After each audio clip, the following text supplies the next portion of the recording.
All right, so this is the Dungeon Master or Game Master run here. We're going to show you kind of a bit of what happens behind the scenes to handle these things.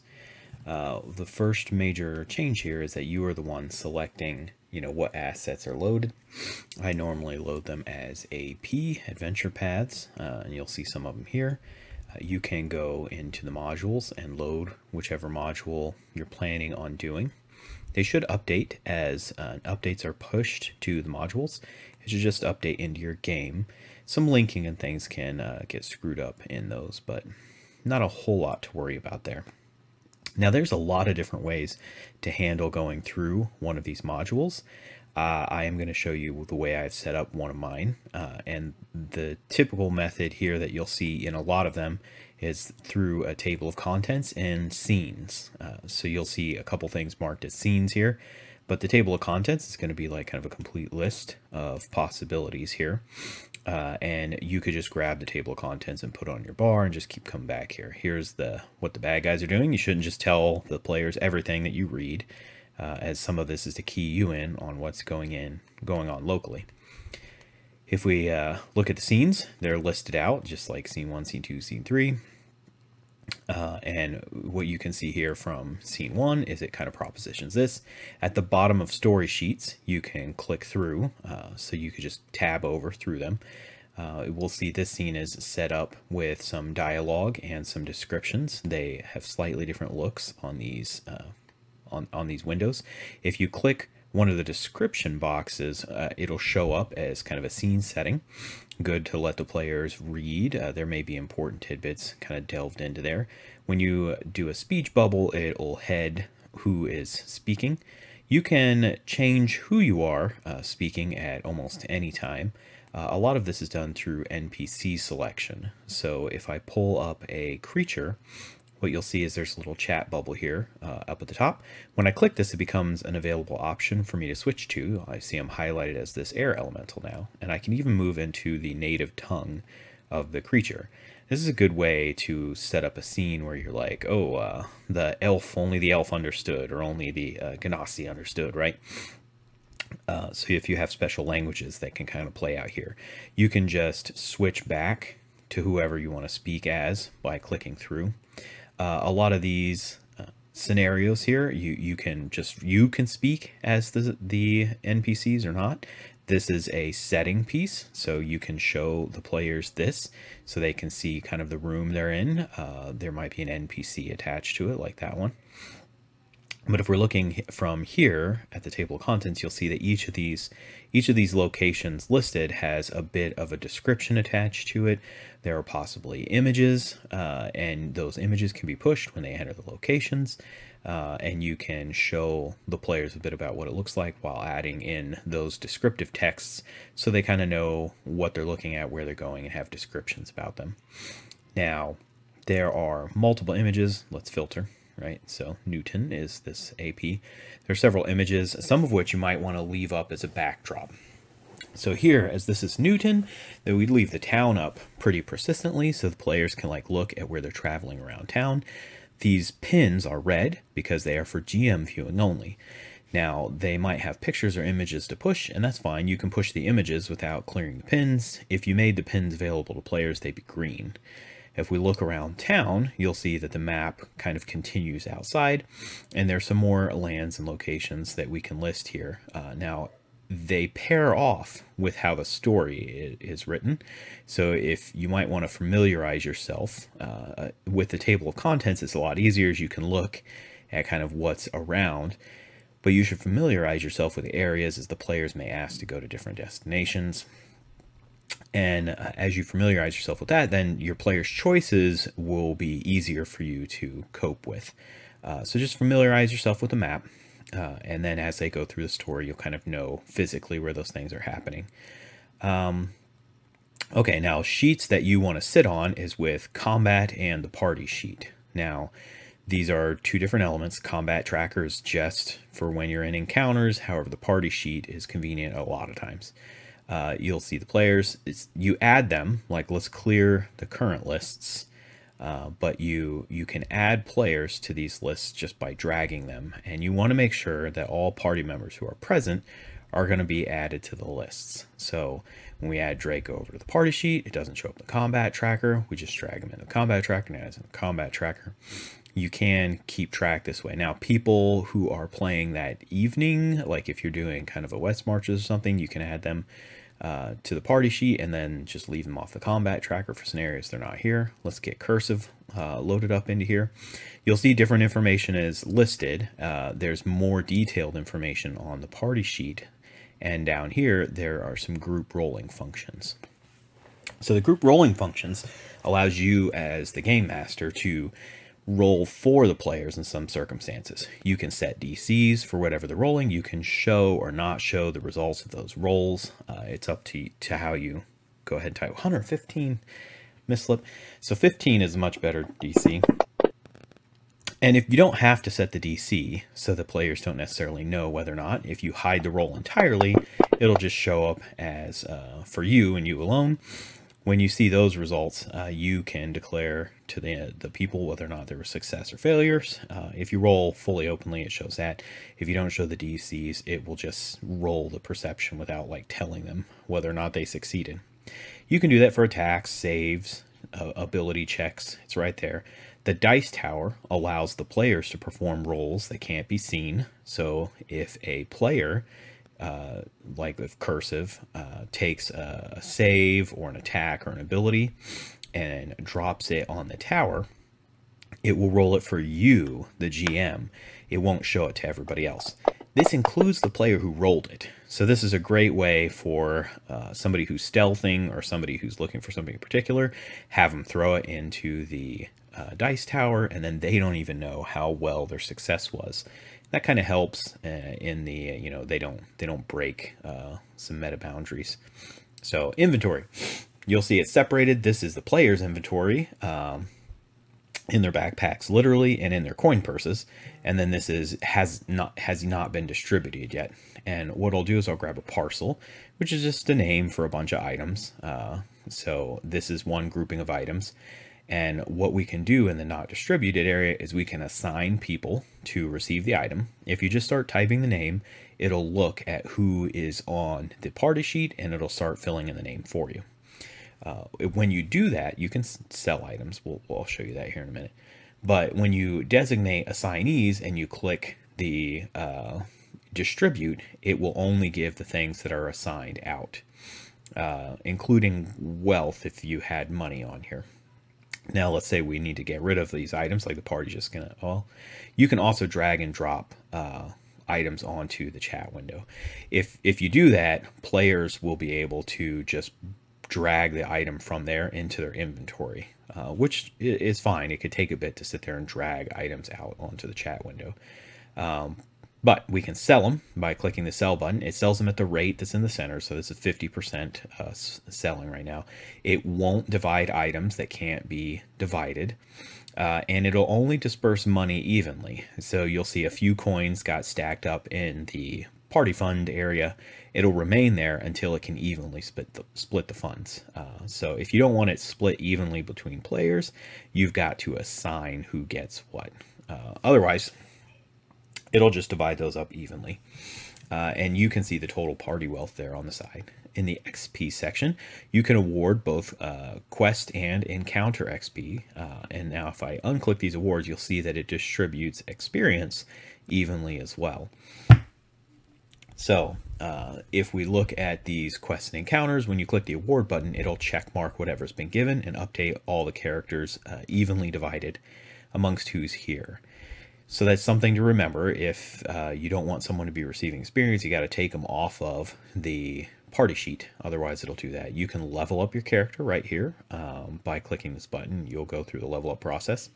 You can also level up your character the way I previously demonstrated, where you just grab your class level that you want to add and drop it onto the sheet, and it will keep track that way. So up to you how you decide you want to level up your character. But either way works. All right, now you can, let's clear his experience back to 350. Now, You can keep these listed in the windows, or you can remove them as you give them. Depends on how you want to award experience. Let's say you want to go to the end of the AP, then what we can look at here is the conclusion. Once you hit the conclusion, then all encounters and quests will have been, done. And once they're done, you can clear them out that they've been awarded. You can let this run for a whole campaign if you want there to be some sort of list of every encounter or quest that they wanted you to do. It's just going to become really long lists. Now the order you can set watch order and marching formation. I'm not huge on the watch order portion. I normally let the players just decide that who's up when, but the marching formation I normally have them make some sort of determination about the order in which they are walking. Now the reason why the order in which they're walking is more important than like the watch order to me is because you can use this to drop them onto a combat map when they are surprised. So if the players find themselves walking through the woods and they don't happen to notice that there's something around, well, then they don't get extra opportunity to set up their tokens. I drop their tokens as they are in the marching order formation, and then they are in combat from that point. So like if we look at one of the, well, these are the bad guys that would be on the encounter, but if we look at the map and they failed perception checks, I would just put them in their marching order and say, there you are. Like this is how combat begins. So whoever surprised is surprised. Now, that's how marching order is kind of important, but it's not something that everybody's going to enjoy here. Group checks are something I don't always focus on. They are very nice at times when you want the party to possibly be affected by something. I prefer to let the players roll their own dice. I just tell them to throw it in the dice tower when it's a roll that they shouldn't necessarily know, like stealthing or perceptions. So then they don't even know if they passed or failed that save. Now, but here you can utilize these functions to get the whole group to roll something, particularly if nobody's actually thinking about it. So, but those two sheets you'll have open for some reason. Now we'll look at the encounter. This is the bad guys. Now, when you click the button, it'll add them to the combat tracker. You can scale these encounters. See, this is a CR1. Well, maybe your guys are tougher than that, right? You can just click and keep adding to the combat counter if you want. Maybe 4 is too many, but 3 is the right number. So you can just delete like a single person off of the list too, and it just keeps numbering them. You can change the numbering order. Let's get rid of the bad guys here. But you can delete basically everybody, neutrals and enemies, or just enemies. And clicking next actor is what actually starts the round. So let's look at our battle here. Let's throw some bad guys into the mix and you'll see it rolled their initiatives. There's a bunch of things we can set from the options menu, but let's adjust the windows. You can change these options to just zoom to whatever you pre-size the window to, and then sometimes you want to start the encounter with like a very specific look, and then you can set that up, and then you can sync the client view. And this makes everyone's image appear like this, right? So everybody's looking exactly as you set it up. If that's not the case, you can just let them move around. You can lock the view. There's other ways to do fog of war that I think we'll do when we're setting up maps, but not right now. Okay, so let's talk about some of the options that we have available to us as we move through this combat encounter. So you'll see we've got both of the actors currently are hidden. And they're kind of grayed out, so only the GM is seeing them right now. Now these guys are kind of a different size. We can show NPCs by just clicking a single eyeball. We can reveal all NPCs at the top. If we do a single NPC, that's the only one becomes vividly portrayed, the only one they can see at the moment. That means it's difficult for them to target those individuals too.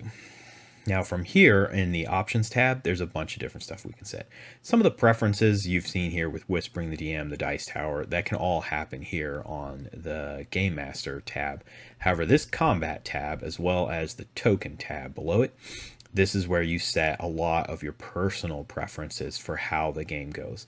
I suggest the bell on turn because that causes people's laptops or computers to yell at them. You can address the initiative order here. You can either show just allies or enemies or everybody, turn it off. Whether or not you get to see what effects are on people, whether or not we skip the hidden actor, I'll explain that later. It's useful when you're not showing all the NPCs, but I'll just demonstrate it later. So stopping at the end of the round too, that prevents the players from forcing combat to go faster. Maybe you have a once every round event. Bar colors, so I have it set as dots right now, which if we zoom in here, you'll see there's a dot, and these dots are basically their health. Now you can set the status as tiered, which makes the color just drop to the next level. So it would be green, and then it would just go to red, and then it would just be, you know, really red for near death. However, if you set this to the standard version, it will fade by color. It'll go from like, you know, the bright green and start, I'm gonna need to make bigger steps, and you'll see it start to turn yellow, and then start to slowly go orange, and so like you can see it'll slowly fade to color. You don't have to show them anything.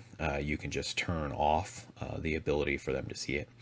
But I like to give them detailed ally health, but you can also make their allies have the same kind of health levels as the enemies.